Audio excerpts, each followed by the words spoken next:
मंडळी तुम्ही आजच्या या शहापूर केसरी मैदानामध्ये बघतात जुनं पैरेकरी आज भेटतात. सकाळी पण बरेचशाच मुलाखती झाल्या, जुनं पैरेकरी सोबत पळतात. आज तुम्ही बघू शकता सोबत न पळालं आहे पण जुने पैरेकरी सोबत बसले आहेत. कारण आज तुम्ही बघू शकता त्यांच्या धावणीची बैला फायनलसाठी बसले आहेत. इकडे आकाश शेठ राऊत यांचा शंभू 12-13 आणि तिकडे परेशेठ भंडारी यांचा पिल्ले 50-50. काय बोलाल आकाश शेठ? सर्वप्रथम तुम्हाला विचारतो, मुंबईला सर्व पहिला हा मैदान आहे मोठ्या रकमेचा आणि कुठेतरी आपले जे जयराम शेठ भोईर आहेत त्यांनी आयोजित केलेलं आहे. अतिशय चांगली गोष्ट आहे की जयराम शेट्टी कुठल्याही गोष्टी म्हणजे एखादा माणूस बोलतो की लावणी लावा हे ठेवा, पण एक शेतकऱ्याचा नाद आहे बैलगाडी शर्यत आणि तो नाद जोपासण्यासाठी आम्ही आतुरतंत प्रयत्न करत असतो. तसेच जयराम शेट्टीने आज खरोखर अतिशय चांगल्या गोष्टीचं आयोजन करून आणि खरोखर या भागातील सर्व लोकांना आनंदमय गोष्टी करण्यासाठी बैलगाडा शर्यत ठेवली. त्यांचे मनापासून अभिनंदन करतो. कारण का बैलगाडा शर्यती साता समुद्र पार गेलेली आहे. नवीन तरुण पिढी बघा, आज तुम्ही एवढी बैलगाडी क्षेत्रात आहे, बैलगाडी क्षेत्र खूप ॲक्टिव्ह झालेलं आहे आणि कुठेही भांडण न करता बैलगाडी शर्यत सगळ्या लहान मुलांपासून जे म्हातारे आमचे वयोवृद्ध माणसं असतील सर्वांनी बैलगाडी शर्यत ॲक्सेप्ट केलेली आहे. कुठल्याही गोष्टी दुसऱ्या वाईट वळणाला न जाता, त्याच्यामुळे आज खरोखर अतिशय आनंद होतोय. आज एवढ्या मोठ्या रकमेचं मैदान जर जे आपल्या पश्चिम महाराष्ट्रात होतात तसेच आमच्या आज मुंबई भागातून होत असतील, खरोखर आम्हाला याचा आनंद. बरोबर. आता परेश शेटकर येतो आज दोन्ही गाड्या मला आणि जर मग आता तुम्ही विचारला की पैरेकरी परेश दादा आमचा, खरोखर परेश शेठ आमच्यापासून पहिल्यापासून सोबत आहे. आमचे मित्र जयेश शेठ पाटील असतील, परेश दादा असेल, आमचे सर्व परेश शेठ आमची सर्व एकत्र मंडळी. याच्या पहिले आमचा काशी आणि शंकर पळायचा, अतिशय चांगली जोडी पळायची काशी आणि शंकर. आणि लगातार कमी 10-15 शर्यती सर्व टॉपच्या केल्या होत्या आणि त्या सीझनला आम्ही टॉपला राहिलो होतो. काशी आणि शंकर छान अशी गाडी पळायची आणि संपूर्ण प्रेक्षकांचं त्या गाडीवर खूप प्रेम होतं.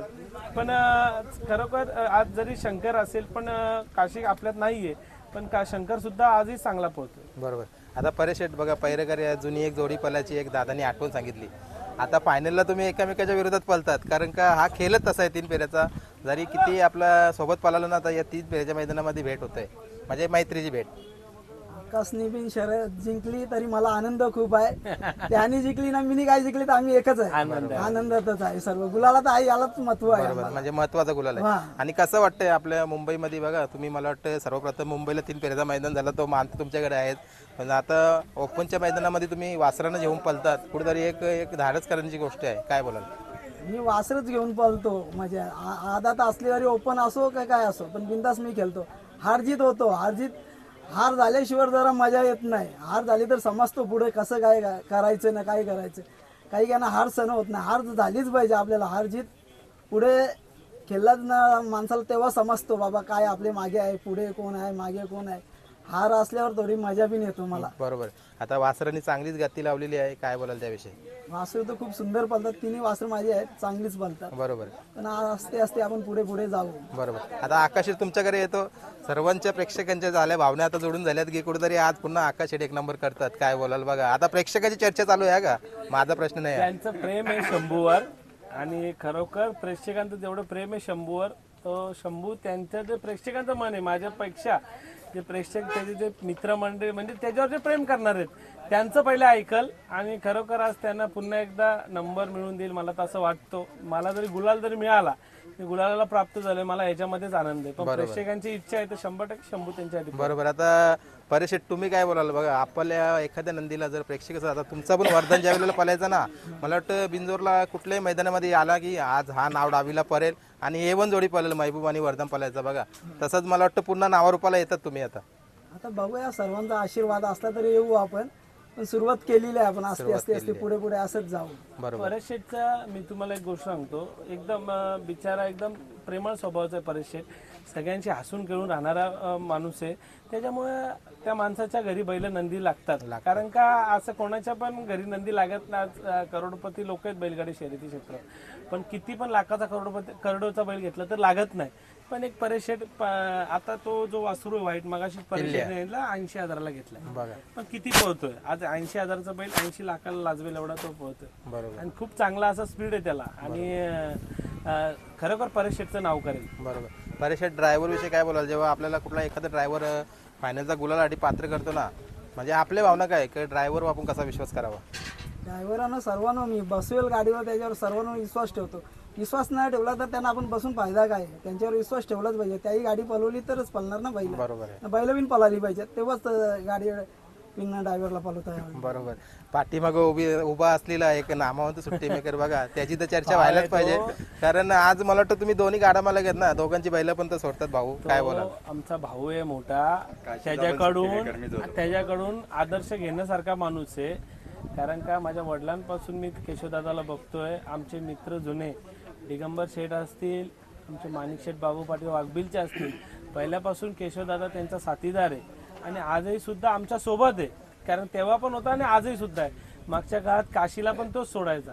एकदम भावासारखा, एक मोठ्या भावासारखा तो नेहमी आम्हाला आदर्श सन्मान एक माणूस आहे, आदर्श देणारा माणूस आहे आणि एकदम घरातल्यासारखा या सर्व नंदीनं तो प्रेम करतो. परेशदादाच्या असेल, माझ्या असेल आणि सर्वांच्याच असेल. कारण का ते माणूस तसा आहे आणि त्यांचं मत काय बघा. आज खरोखर एक आवर्जून गोष्ट सांगण्यासारखी आहे बघा. कोणाला पैशाची गरज नसते असं नाहीये, प्रत्येकाला पैशाची गरज आहे. पण मी छाती टोकून सांगेल की केशवदादा खरंच केशवदादा आहे. अख्ख्या सकाळपासून ते संध्याकाळी 7 वाजेपर्यंत सर्व मुंबईचे बैल सोडत असतो. आज तो खानदानी पैशावाला आहे, तुमच्या युट्यूबच्या माध्यमातून त्याची मला परिचय माहिती आहे. पण 1 रुपयाचाही कधी कोणाकडून घेत नाही. बरोबर.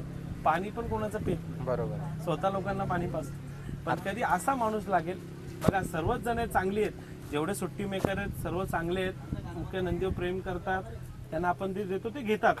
केशवदादा आजही 1 रुपयाही कधी बिचाऱ्यांनी कधी कोणाकडून घेतला नाही. मी तरी ऐकलेलं नाही आणि होणार पण नाही ते शक्य. तर मागच्या थारच्या मैदानात केशवदादा लास्टपर्यंत थांबवलं, त्याला पण माझ्यापेक्षा आनंद झाला. कारण काय नंदीवर जेव्हा आपण प्रेम करतो, त्या नंदीवर त्या माणसाचं प्रेम पाहिजे. जो सोडणारा असेल त्याचं प्रेम पाहिजे. त्या टायमाला खूप त्याला आनंद होतो की मी जो नंदी सोडतो त्याने आज 1 नंबर केलाय. त्याच्या सुट्टी मेकरला खूप आनंद असतो. तसं आमच्या केशवदादांना खूप आनंद झाला होता. आणि मला तर वाटतं परेशेटच्या आम्ही ज्या ज्या वेळेला बाईट घेतल्यात की वर्धन असेल किंवा जयशेठ असतील, कायम बोलायचं की ही बैल आमची नाही तरी याची आपल्या केशवदादाची आहेत.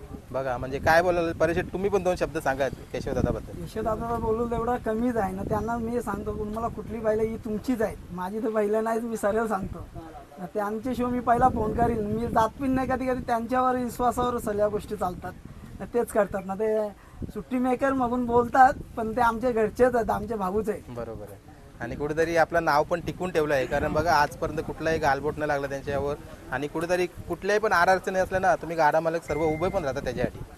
केशवदादाच्या अटीत आपण कुठं रात्रीवर कुठं सांगाल तिथं उभंच असतो, लास्टपर्यंत राहणारच. बरोबर. आता दोन्ही गाडा मालकांना मी गुलालासाठी शुभेच्छा देईन. आणि मित्रांनो, आताच मुलाखत चालू असताना दादा माझ्या पाठीमागे उभे होते.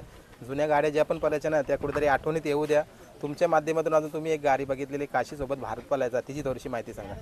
मी इथलाच गावाला आहे. इकडे काही म्हणजे मला पण म्हणजे समोर अशी शर्यत पहिल्यांदाच बघितले. मित्र ऑनलाईनच बघणार आहे. पण मी म्हणजे अंतर म्हणजे काय आणि सुट्टा निकाल बोलायची ते म्हणजे भारत आणि काशी. मला फक्त त्या 2 बैलांच्या बद्दल आणि त्या गाडीबद्दल मला ऐकून घ्यायची. बरोबर. म्हणून मी मुलाखत चालू होईपर्यंत मी इथंच थांबून राहिलो होतो. आता दादाकडून मला बघूया आता. चला आकाश शेठ 2 शब्द बोला, काय आहे नक्की. खरोखर भारत आणि काशी आहे ही दोन्ही बदलापूरचीच बैल आहेत आणि उत्तम शेठचे आमचे खूप जुने संबंध आहेत. घरोबा आहे त्याच्यामुळे ती गाडी पळते. माझा मित्र किरण शेठ म्हात्रे मोठा गाव, ज्या टायमाला आजारी असताना आज पटारवाडीला किरण शेठ म्हात्रेची बैल असायची. त्याच्यानंतर तिथे बुलेटचं मैदान पडलं होतं आणि त्या टायमाला किरण शेठने सांगितलं माझ्या नावावर गाडी पळवायला लागेल.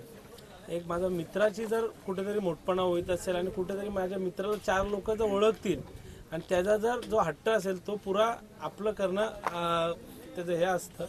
त्याच्यामुळे मी लगेच सांगितलं की 100% किरण शेठ तुझ्या नावाने चिठ्ठी टाक. त्यांनी चिठ्ठी टाकली.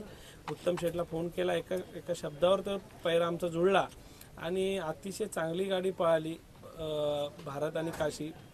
कारण का पहिलाच मैदान काशीचा म्हणजे पळाला होता बरेच वेळा, पण काशी आजारी होता आणि तरी पण मी त्या मैदानाला पळवला होता. कारण का मित्राला शब्द दिला होता की आपली गाडी पळेल आणि त्याच्या नावावर पळेल. तो जरी इथे ॲडमिट असल्याने मी तिथं गाडी पळवली कारण त्याला कुठेतरी आनंद झाला पाहिजे. तर चांगली अशी गाडी पळवून आणि तेव्हा पण मी बुलेट जिंकली होती. आज खरोखर त्या टायमाला सुद्धा खूप आनंद झाला होता कारण 3 फेऱ्यामध्ये खूप असा आनंद होतो मला. की बिंजोड तर आमचा खानदानी शौक आहे, पण 3 फेऱ्यामध्ये जिंकल्यानंतर खरोखर लोकांना पण खुशी होते की यार एवढ्या गाड्यांमध्ये पळून 500 700 गाड्यांमध्ये पळून जर 1 नंबर करणं हे जोक नसतं. तर त्याच्यामुळे खूप असा आनंद होतो की 3 फेऱ्यात पळून आपला नंदी आज 1 नंबर करतो आणि असे आनंदमय गोष्टी असतात सगळ्या काही. आणि तेव्हापासून माझ्या दोन्ही नंदींनी भरपूर असे बक्षिसं मारलेली आहेत मोठमोठी. काशीनी बुलेट मारली होती, त्यानंतर अजून एक बाईक जिंकली होती. शंभूनी 3 बाईक जिंकल्या आत्ताच या गेल्या महिन्यापासून ते आत्तापर्यंत, आणि त्यांनी थार सुद्धा जिंकली. एकदम चांगले पारितोषिक जिंकतात. माझ्याकडे सर्व काही गोष्टी आहेत, बाईक असतील, थार असेल, सगळ्या काही गोष्टी, पण ते जे जिंकून देतात ती माझ्यासाठी सर्वात मोठ्या गोष्टी. बरोबर. चला आता आठवणी तर जुन्या बऱ्याच निघल्या तर काढल्या तर निघतील, पण थांबूया आपण, कारण फायनलचा फेरावून पलायचा आहे. परेश शेट असो किंवा तुम्ही असो, दोघांपैकी कोणाचाही नंबर झाला तरी आनंद तुमच्या चाहत्यानंच होणार आहे. दोघं भाऊ आहेत, दोघं भावांचा विषय आहे, काही विषय नाही. आनंद मी जरी काय गुलाबालाच आता आम्ही. बरोबर. चला दोघांना पण तुम्हाला गुलालासाठी शुभेच्छा. शंभू 12-13, शंभू सोबत पलाला, अमरावतीचा देवा पलाला, पण हा परेश शेट भंडारी यांच्या पिल्यासोबत पलाला. याचं नाव काय? लखन आणि पिल्या पलाला. तर मस्त गाडी फायनलसाठी बसलेली आपण दोन्ही 4ही गाड्यांना आपण सांगारलेवाल्यांचा लखन. चला पिल्या पण बघू. वर्धनचं नाव चालवायला सज्ज आहे. 50-50 पिल्या. इकडे छोटा वर्धन बसले. तर चला मित्रांनो, बरेचसेच आता 2 मुलाखती घेतल्या सेमीच्या, आपण बघूया. आणि बऱ्याच जणांचे कमेंट आले ते सकाळी की राहुल भाईंची मुलाखत घे, तर राहुल भाईंची मुलाखत पण घेऊ आपण. पण अजून मथुरच्या गाडीचा आहे ना, मला वाटतं निकाल थांबवला आहे. बघूया तो निकाल झाला की आपण त्यांच्याशी नक्की बोलूया. आणि लढत झाली बघा, मथुर महबूब. कधी विचारही नव्हता केला की मथुर महबूबमध्ये लढत होईल, सेमीला झाली. पण चला भावाभावाची लढत आहे, आपण घ्या सांभाळून. आणि जे पण गाडा मला इथं फायनल राहिले आहेत त्यांना सर्वांना शुभेच्छा द्या. धन्यवाद.